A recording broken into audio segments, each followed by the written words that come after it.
Bien, queridos hermanos, entonces estamos comenzando lo que es una breve exposición de este capítulo 38. Como se han podido percatar, tiene 22 versículos y si el pastor tuviera que predicar de cada versículo unos 5 minutos o 10 minutos, estaríamos en el servicio hasta el tecito de las 3 de la tarde. Así que vamos a hacer un poquito de resumen de lo que estamos viendo aquí. ¿Está bien? Primero, hermanos, quisiera que puedan prestar atención al gran título que tenemos. Es un título que se va a repetir solamente, podríamos decir, en el libro de Salmos 2 veces. Y una está aquí. ¿Cuál es el título inspirado por Dios? No, hermanos. Hay una pequeña corrección ahí. Normalmente, esa parte que dice oración de un penitente es la añadidura que han dado los editores de la Biblia o de tu traducción. Eso no está en la Biblia. Lo que sí está en la Biblia, sí está inspirado por Dios, es Salmo de David para recordar. Ahora, hermanos, hablemos de este majestuoso título, porque dice que este es un salmo para recordar. ¿Qué es aquello tan importante que debes recordar? No sé si todavía recuerdas la voz de tu padre o tu madre cuando salen de la casa y te dicen, vas a recordar lo que te estoy diciendo. Y si usan esa frase, supongo que es algo muy importante y más vale que lo escuches. ¿Qué es aquello, hermano, que te gustaría recordar aquí? Déjame plasmarte esto. No sé cuántos años tienes, ¿50? ¿60? ¿80? ¿15? Pastor, soy tiernos 10 años. Amén. Quiero que te imagines a tus 101 años. Ya el cuerpo un poquito desgastado, pero todavía sano. Pero empieza a fallar algo, tu memoria. Empiezas a olvidar ciertas cosas. Pero quisiera preguntarte, ¿qué es aquello que te gustaría recordar y jamás olvidar? Obviamente, por la gracia de Dios, en el momento que pasemos de muerte, iremos directo a la gloria del Señor. Y tenemos un plan maravilloso donde vamos a tener una eternidad y vamos a recordar todo. Pero en la vejez, a veces solemos olvidar ciertas cosas. ¿Qué es aquello que no te gustaría olvidar, aunque estés bien arrugadito como una uva pasa? ¿Qué es aquello que no te gustaría olvidar? Alguien dice, pastor, mi día de la boda. Tal vez. ¿Qué día no te gustaría olvidar? ¿Qué es aquello que no te gustaría olvidar?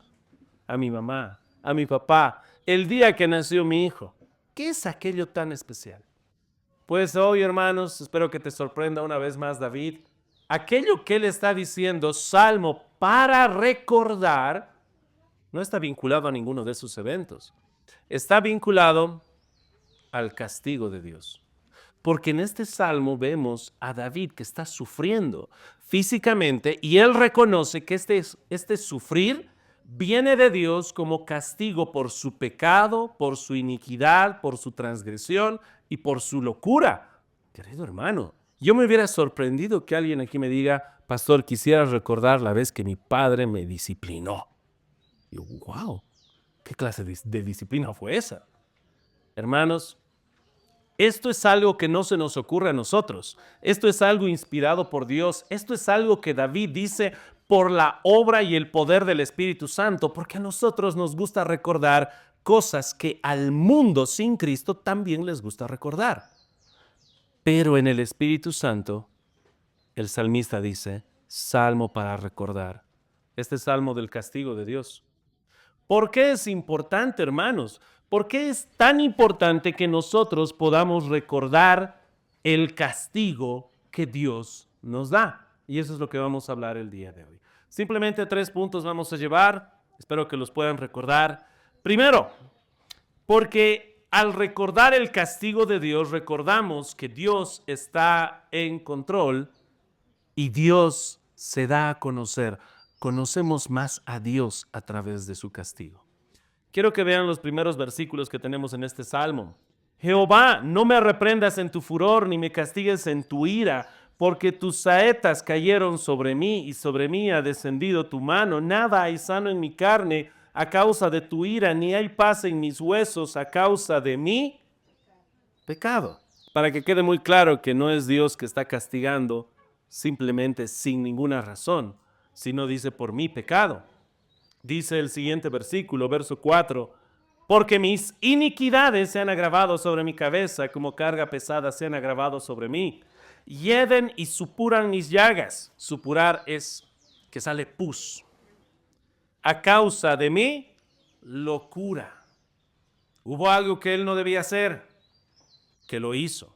Hubo algo que él sabía que iba a desagradar a Dios y de todas maneras él lo hizo. No hay nada más loco que eso. Sabes que está mal, sabes que es para tu ruina, sabes que es para tu desgracia y lo haces. Hermanos, hay un término aquí muy importante que quisiera que presten atención. Dice verso 2, porque tus saetas cayeron sobre mí. ¿Quién estaba en control de todo este sufrir y todo este castigo? Muchos presumen, hermanos, incluso, no se sabe qué tenía el salmista, pero muchos dicen quizá tenía lepra. Por la descripción que da, no hay nada sano en todo mi cuerpo. No, tal vez tenía lepra. No sabemos. Pero sí sabemos que Dios estaba en control. Tanto que el término que se va a utilizar aquí son saetas. ¿Hay alguien aquí que alguna vez ha disparado el arco y la flecha? Bueno, pues algunos de nosotros sí. Alguna vez con el hermano Gary también yo estaba disparando algunas saetas. Y estábamos buscando ser precisos y en darle al centro de nuestra mira, ¿no? Estábamos viendo, apuntando ahí, teníamos nuestro objetivo. Querido hermano, al hablar de saetas hablamos de precisión. Es un trabajo que alguien tiene que medir distancia, viento, fuerza, ángulo. Hermanos, estas saetas fueron dirigidas por la poderosa mano de Dios. ¿Quién estaba a cargo de todo este castigo, hermano? Dios. Y ahora viene el salmista reconociendo eso. En el castigo, hermanos, reconocemos que todas esas maldades que han caído sobre nosotros, ese dolor, Dios está en control. Y es algo que nosotros tenemos que una vez más golpear en nuestro corazón para que entienda. Dios no perdió el control. El que está en un completo control de todo eso es Dios. Dios es el que castiga, queridos hermanos. Y esto es algo tan importante que debemos recordar, porque ahora estamos en una cultura en la cual, no sé si has escuchado, le echan la culpa de todo a Satanás. ¿Te pasó esto? ¿Y qué? No, es que Satanás está haciendo eso en mi vida. ¿Le atribuyes a Satanás? Muy posiblemente la obra de Dios. Espero que para algunos que han estudiado teología les resuene eso. En algún lado lo han escuchado, ¿no? Atribuir a Satanás la obra de Dios. Aquí el salmista reconoce que es Dios quien lo ha castigado. No dice el diablo me castigó. No le atribuye al diablo las obras de Dios. Es muy importante, queridos hermanos, que reconozcamos eso. Para mí, hermanos, es muy difícil poder predicar este mensaje por amor. Yo los amo, pero también tengo que mostrarles la verdad. ¿En qué sentido? Cuando alguien sufre, cuando alguien está en problemas, en muchos casos tenemos que poner estos dos extremos con mucho cuidado. Hay personas que te van a decir, cada vez que sufres, te van a decir, seguramente tienes algún pecado. Pastor, me robaron la moto, o me robaron el celular. Algo debes haber estado mirando y Dios te ha quitado. Tal vez. Pero hermanos, como hemos visto en el libro de Job, que a Job le han querido echar la culpa, ¿no? Y decir, no, seguramente pecaste. Tan dura fue la corrección de sus amigos que incluso hablaron de sus hijos fallecidos. Seguramente pecaste tú o pecaron ellos. Pero esa no es la verdad bíblica. Bueno, no es la verdad solo eso. Pero hay otro grupo que va a decir, no, cada vez que sufres, soy inocente. Cada vez que sufres, yo no hice nada. Y sabes, hermano, como vemos en este salmo, David, el siervo de Dios, el hombre que tenía el corazón conforme al de Dios, está sufriendo y él es el primero en decir, esto que está pasando es por mi pecado, por mis iniquidades en plural y por mi locura. Así que, hermano, mucho cuidado con simplemente cada vez que sufres decir, soy inocente, porque no lo es. No es así. Y cuidado, hermano, que caigas en ese extremo de creer que siempre eres inocente. Pero también cuidado con el otro extremo de que mires a alguien sufrir y digas, no, pecó, seguramente pecó. No, hermanos. Hay ocasiones como la de Job, que realmente sufrimos y Dios tiene un propósito. Solamente, hermanos, tenemos que hablar la verdad. Y me van a decir, pastor, es un poco complejo. Prefiero que sea complejo y sea la verdad a darte una mentira muy sencilla. Te repito, hermanos, hay ocasiones en las cuales sufrimos y no sabemos el por qué. Tal vez no hay ningún pecado. Es Dios obrando para nuestra santificación. Pero hay ocasiones en las cuales también sufrimos y sí es por nuestro pecado, sí es por nuestra maldad y sí Dios ha enviado ese castigo. Pero tenemos que saber discernir, orar y pedir al Señor nos guíe, para que así podamos obviamente acudir a Él con toda confianza. Así que, hermanos, en este salmo estamos viendo eso, pero mira muy bien. El verso 3, el verso 4 y el verso 5 dejan muy en claro que fue David quien pecó. Verso número 3 dice, ni hay paz en mis huesos a causa de mí. Dice la palabra pecado, en el siguiente iniquidades y en el siguiente versículo locura. Y es ahí, hermanos, donde nosotros tenemos que aprender algo que es muy difícil, confesar nuestros pecados. Confesar nuestros pecados a Dios, pero también tenemos que aprender a confesar nuestros pecados entre nosotros.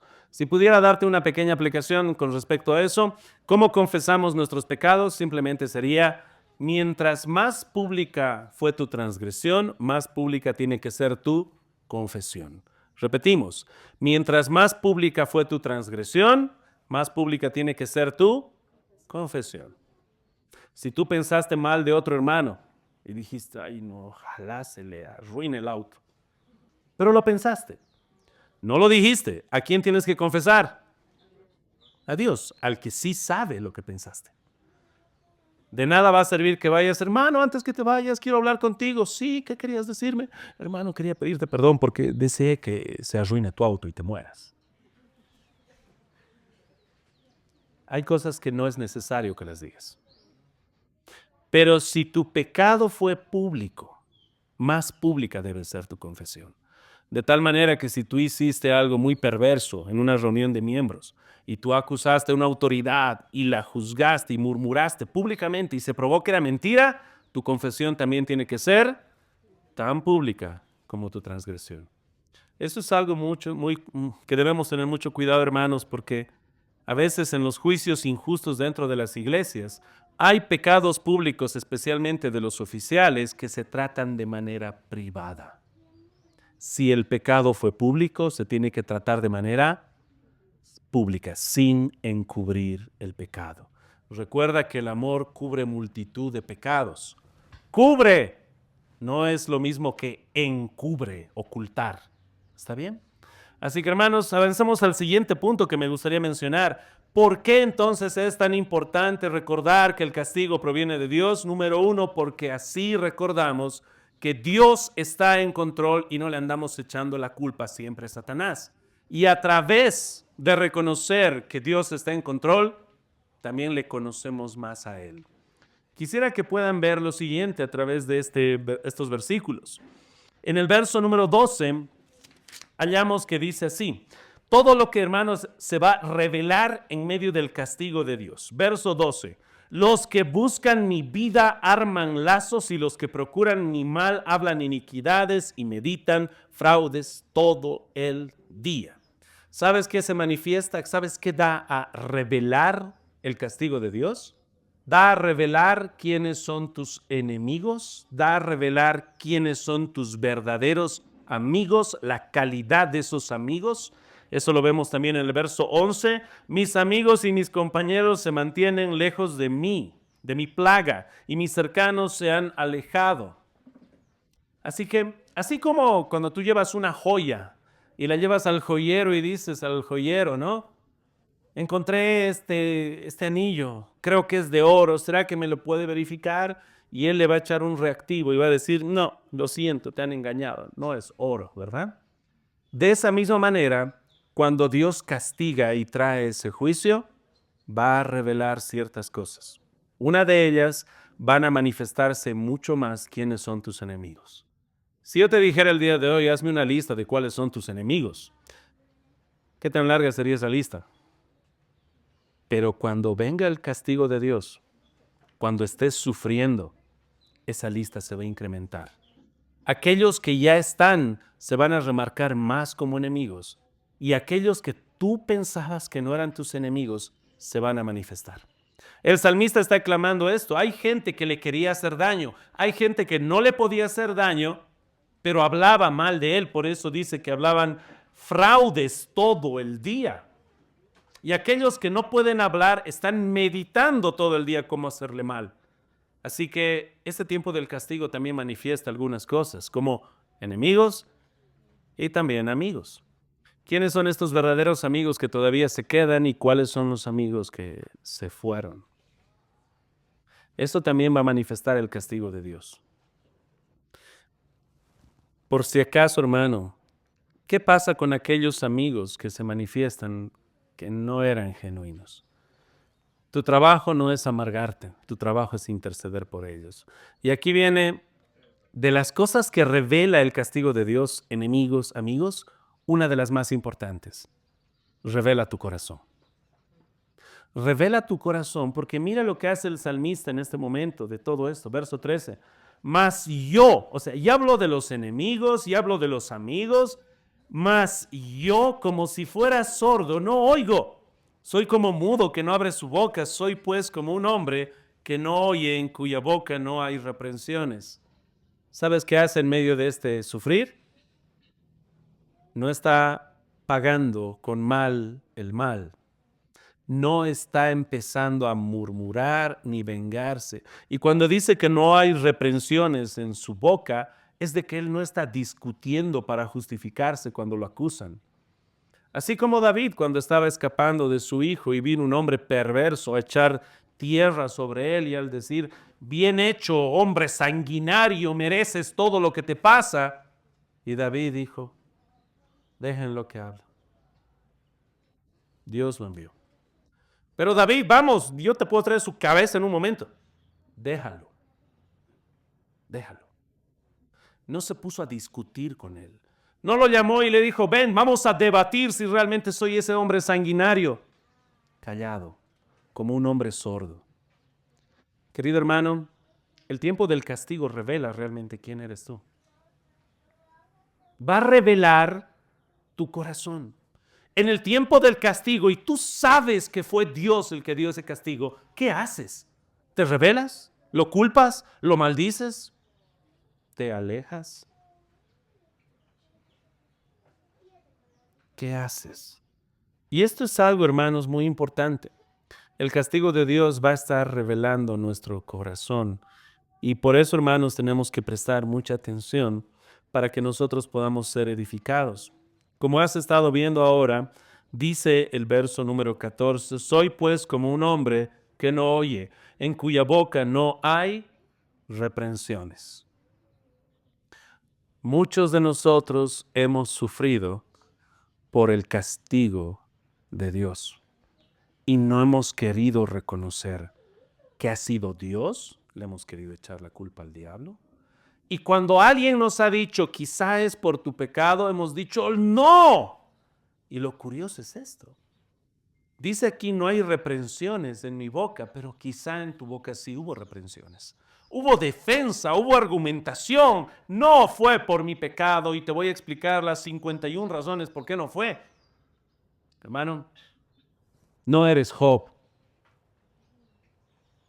pero muchas veces argumentas mejor que Job y te declaras más inocente que Job y no eres tan inocente como tú crees. El mismo salmista está reconociendo de manera pública, hermanos, para que 4000 años después sigamos leyendo que él dijo, mi pecado, mis transgresiones, fue mi locura. Esto lo iban a leer sus hijos, sus nietos y los nietos de sus nietos. Querido hermano, una vez más, a través del castigo de Dios, conocemos a nuestros enemigos, nuestros amigos, a nosotros mismos, a través de esos momentos de dolor. Bueno, quisiera apuntar en este momento a los matrimonios.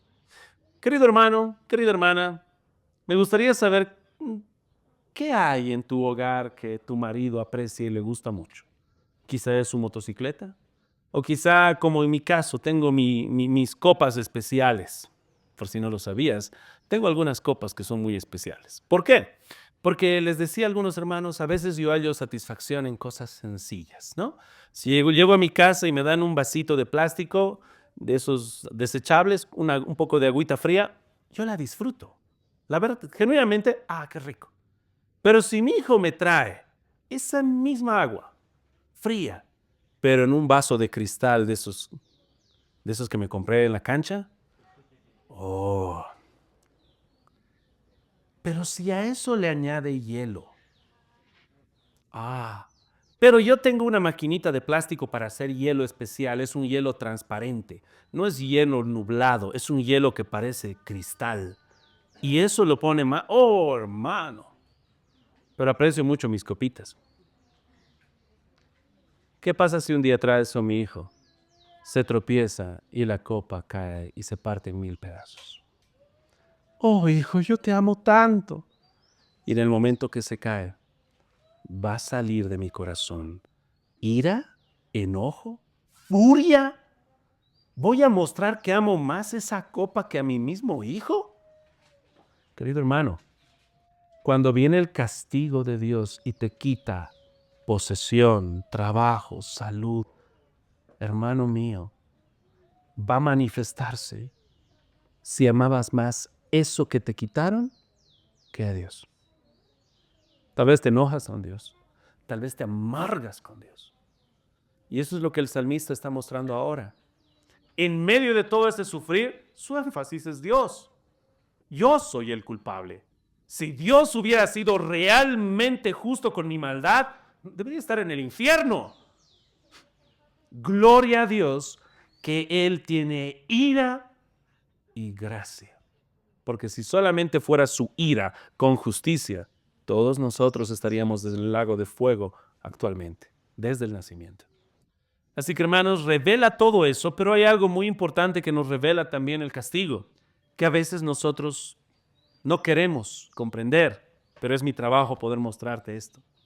Hermanos, todos aquellos que dicen quiero conocer más a Dios, deben conocerlo a través del castigo de Dios. ¿A qué me refiero con eso? Te vas a dar cuenta, hermanos, que Dios se revela también a través de su castigo y su juicio justo. A través de este salmo, David está conociendo más a Dios. A través del sufrir que Dios trae, esa persona conoce más a Dios. Es un poco, déjame darte algunas pequeñas ilustraciones, ¿ok? Uno, alguna vez como pastor me toca ilustrarles, ¿no? La otra vez estábamos hablando de la multiplicación de los peces y los panes. ¿Cuántas personas comieron, hermanos? ¿Recuerdan? ¿5,000 qué? ¿Niños? 5,000 hombres, ¿no? Y si eran hombres así como nosotros, como los diáconos, bien comilones, era mucho. Pero solo varones. ¿Y las mujeres y los niños? ¿Cuántos serían en total entonces? Más mujeres y más los niños. 10,000 por lo menos, o más, si tomamos una estadística. Y mira lo que hago. Para que entiendas eso, te apunto a algo pequeño. ¿Cuántas personas somos aquí? ¿Son más mujeres o más varones? Más mujeres. Oh, pastor, entonces si eran 5,000 varones y más o menos sigue esa misma regla, ¿7,000 mujeres? Pastor, eran muchos. Exacto. Pero a veces para que entiendas la magnitud de tener 10,000 o 5,000, el pastor trata de usar cosas que tú conoces. Por ejemplo, ¿cómo te hago imaginar y sentir un poco el ambiente de 10,000 a 15,000 personas? ¿Cómo? Bueno, fácil con nuestro hermano Jesús. Hermano, ¿qué tal? ¿Cuándo ha sido la última vez que has ido al estadio a ver la selección? O el equipo rojo. En la curva norte de nuestro estadio aquí en la ciudad, ¿cuántas personas entran? 5,000, tal vez 7,000 apretados saltando. Hermanos, curva norte y curva sur totalmente llenas. Estamos hablando un estimado de cuántas personas estaban atendiendo y Jesús multiplicó los peces y los panes. Uso cosas que tú conoces para que entiendas la magnitud de cosas más grandes. ¿Por qué te doy esta ilustración, hermanos? Porque a través del sufrir y el castigo que Dios da, tienes una pequeña idea de lo que sufrió nuestro Mesías. Sientes dolor, aflicción. No hay reposo para tu sufrir. Sientes un poquito de lo que nuestro Mesías ha sufrido. Solamente que la gran diferencia es que tú y yo sufrimos y somos pecadores. Él era el único inocente que sufrió el mayor tormento, que es la cruz del Calvario. Y vuelve el pastor a darte ilustraciones que quizá conoces. Hace 10 años aproximadamente había alguien que estaba en la plaza principal haciendo una manifestación para alguna cosa de política y dijo, me voy a crucificar frente a las cámaras. Y trajeron una cruz y trajeron un clavo y empezaron a clavarle. Querido hermano, fue la peor crucifixión que vi, la más miserable. Ese clavo ni traspasó. Yo estaba ahí, quiero ver, a ver qué siempre hace. Ese clavo ni siquiera traspasado, empezó a entrar un poco, tocó un nervio, se fue llorando, gritando y se lo llevaron a ambulancia con una gotita de sangre cayendo aquí. Hermanos, no es un juego la crucifixión. Las terminaciones nerviosas tan sensibles. Lo más que pudo decir un predicador fue, ¿alguna vez te golpeaste tu codo en un nervio que empezó a moverse como loco tu brazo de dolor? Es como si agarraran un alicate y ese nervio lo apretaran sin soltar. Hermanos, a través del sufrir conocemos más a Dios. Algunos de ustedes me gustaría que lean en un futuro lo siguiente, el libro de Ezequiel. Hoy estaba con un hermano que justo llegué a la iglesia y él estaba en Ezequiel. Y le dije, hermano, yo estoy leyendo Ezequiel. Es mi devocional. Y hay algo que me gustaría mencionarte. ¿Alguna vez escuchaste esta frase? Ahora me vas a conocer. ¿Sí? No me digas quién te dijo. ¿Tu esposa? ¿Tu mamá? ¿Tu papá? Ahora me conocerás. Conocerás quién es Ángel Clauer. Conocerás quién es Teresa. Conocerás quién es tu padre, ¿no? Te recuento algo muy curioso. En el libro de Ezequiel dice esta frase, y sabrán que yo soy Jehová. ¿Sabes cuántas veces se repite esta frase? Y sabrán que yo soy Jehová. Más de 60 veces. Déjame darte un pequeño vistazo a algunas de estas veces.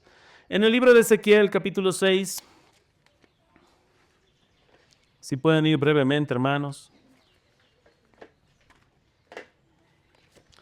Ezequiel, capítulo 6. Dice la palabra de Dios.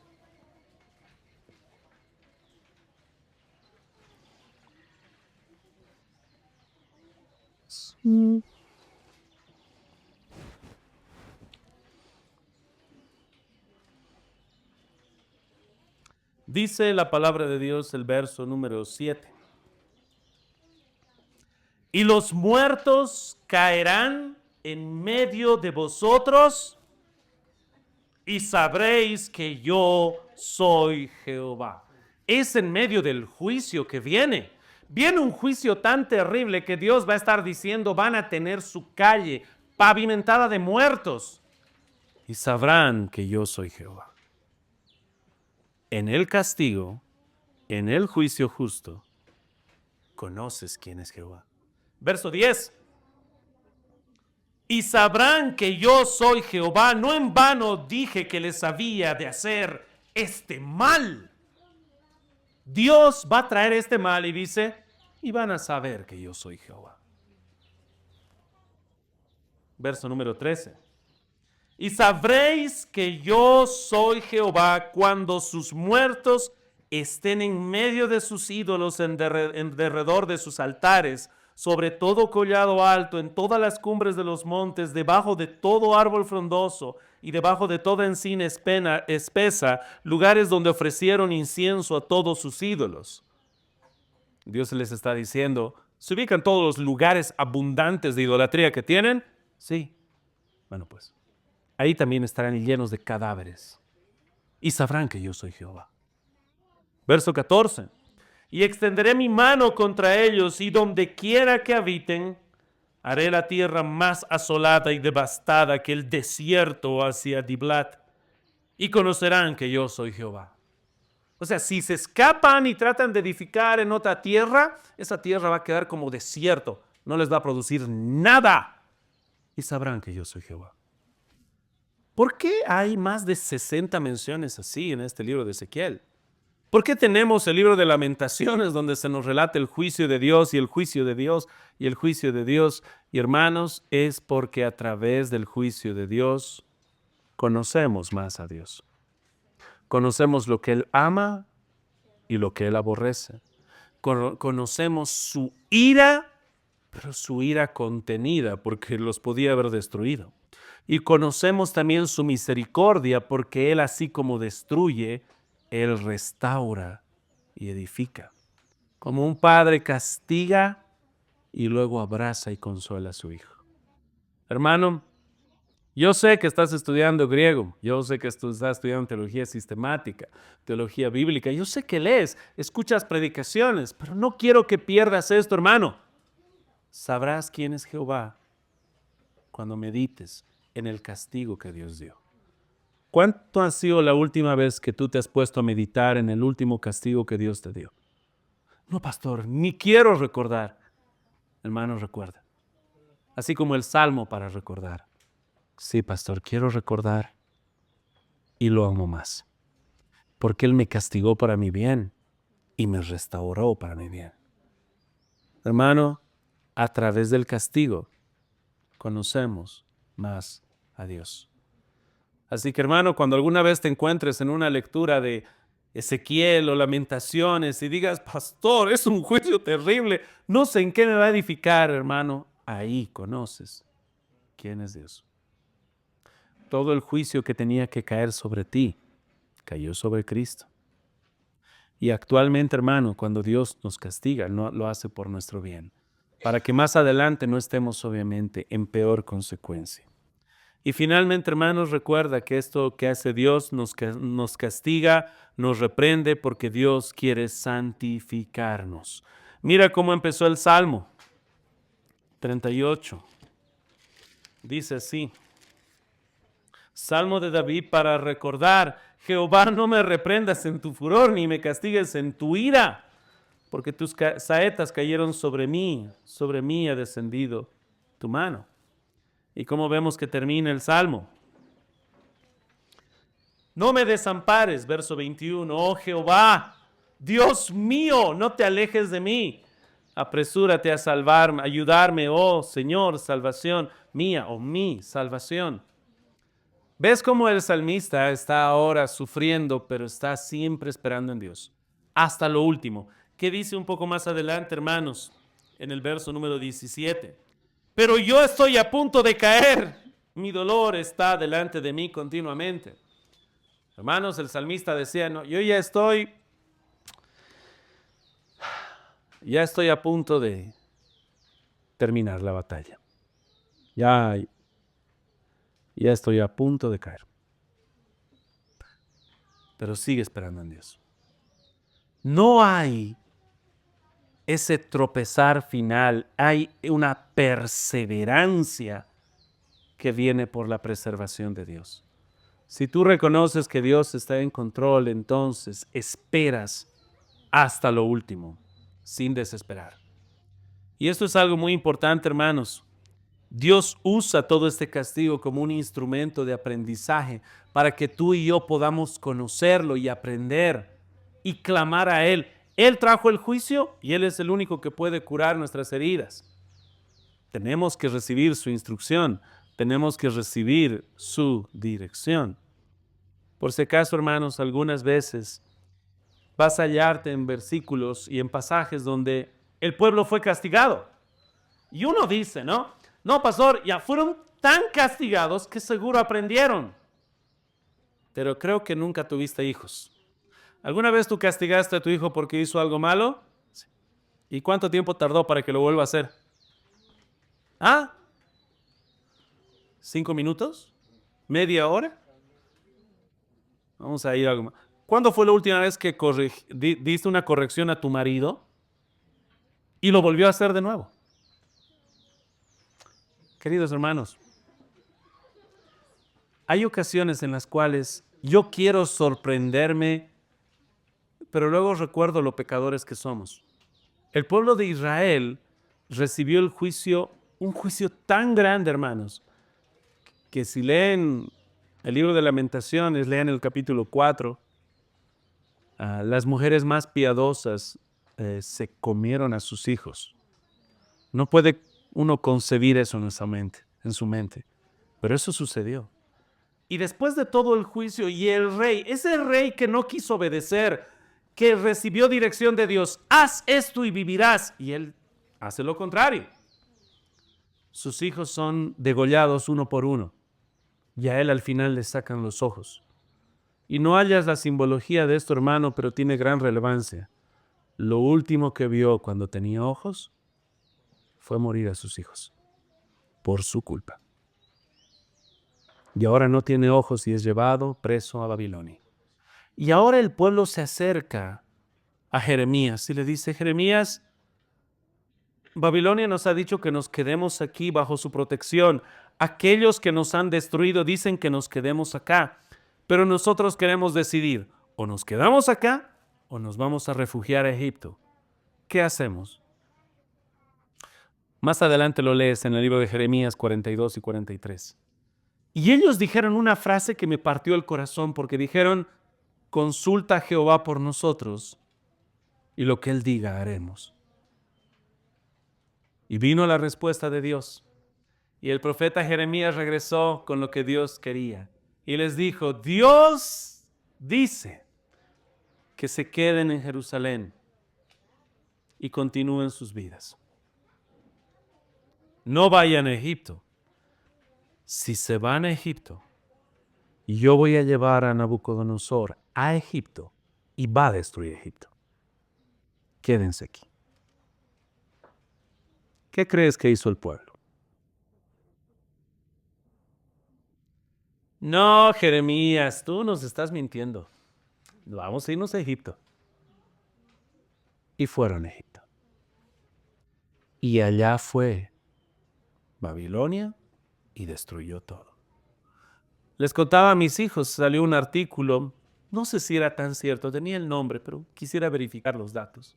Era de un hombre que en Japón estuvo justo cuando cayó la primera bomba atómica, pero sobrevivió, todo con llagas. A semejante tragedia sobrevivió. Y se fue de visita, ni bien estaba recuperado, a otra ciudad de Japón. Y a esa otra ciudad cayó la segunda bomba atómica. Y uno dice, no, pastor, eso ya sale de una y va justo a la otra. Ese fue un accidente. El pueblo es destruido en Jerusalén y por su rebeldía van a Egipto a ser destruidos. ¿Por qué tenemos que meditar en el castigo de Dios? Porque, hermano, que Dios te haya castigado por algo perverso que has hecho, no es garantía de que ahora nunca más cometerás ese pecado. Tu corazón es rebelde, tu corazón es caído, tu corazón olvida. Por eso es un salmo para recordar. Recuerda el castigo de Dios para que te hagas fuerte en el Señor y no olvides tu maldad, su misericordia y su juicio. Finalmente, hermanos, solamente para terminar, ¿sabes cuál es el versículo que más me duele? y que creo que también al salmista, por eso nos lo transmiten. Habla de pus, de supurar llagas. Me gustaría hacerlo más visual, pero sé que algunos aquí tal vez se van a sentir incómodos, ¿no? No se sabe qué tenía. Habla de sus huesos, habla de su cabeza, incluso habla de sus lomos, que tiene un comezón en sus lomos. Ha perdido la fuerza que él tiene. Ahora, es todo un dolor, habla de su pecado, pero creo que de todas las cosas terribles que vas a ver aquí, la más terrible se halla en el verso 1, que dice: Jehová, no me reprendas en tu furor, ni me castigues en tu ira. ¿Por qué, hermanos? Él hizo algo, hizo cosas pecaminosas, sabe que ahora está recibiendo dolor y juicio, pero él está enfocándose de manera primaria en el Dios que ama, que sabe que lo ama y que está airado, y está con enojo, y está con furia. ¿Entiendes por qué el salmista se duele de esto? Quiero que entiendas. ¿Acaso no te dolió a ti ver a la persona que más te ama enojada contigo? No quiero hacerte llorar, querido hermano casado o casada. Te casaste con todas las ilusiones. ¿Cuándo fue la primera vez que tu esposo te dijo: esto que has hecho me desagrada? No me agrada lo que has hecho. Causa un dolor. Saber que la persona que tanto amas y te ama, ahora siente desagrado, ira y furia, y de manera justa. El salmista, querido hermano, ha defraudado al que ama su alma. Ha defraudado al que más lo ama. Aquel que le ha amado con el amor más tierno, lo ha defraudado. Y esto es algo que tiene que penetrar en nuestro corazón, queridos hermanos, porque cuando hablamos de que Dios es omnisciente y omnipresente, Él está en todo lugar, viendo cada cosa que haces, cada pensamiento que tienes, cada acción que tienes. Y tu trabajo no es agradar al pastor o agradar a tu marido o a tu esposa de manera primaria, es agradar a Dios. Y si no lo has agradado y has hecho algo que ha traído desagrado y furia de Dios, eso es algo que debería traer la mayor tristeza en tu corazón. Aquel que te ama con el mayor amor del mundo, nadie te va a amar como Él. Él ha decidido este plan tan maravilloso de Cristo encarnándose para morir y derramar hasta la última gota de su sangre por amor. Y Él está airado contigo por tu pecado. Y que ese amor que ahora tú sientes te haga hacer lo que hizo el salmista.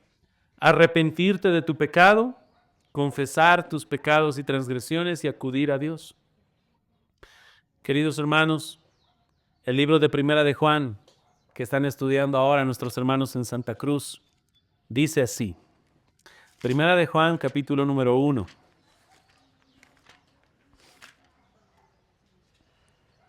Si confesamos nuestros pecados, Él es fiel y justo para perdonar nuestros pecados y limpiarnos de toda maldad. Si decimos que no hemos pecado, le hacemos a Él mentiroso y su palabra no está en nosotros. Hermano, puedes refugiarte bajo la poderosa mano de Cristo. El salmista pensaba que era lo último de su vida. No, ya estoy para caer. Cristo lo restauró. Dios lo restauró. Dios lo levantó. Y ahora, hermanos, tenemos este registro tan precioso. David al final murió por su vejez, por sus muchos años. No murió de esta enfermedad, pero tuvo que clamar y confesar. Hagamos eso, hermanos, y Él es fiel y justo. Oremos y pidamos dirección a Dios. Señor,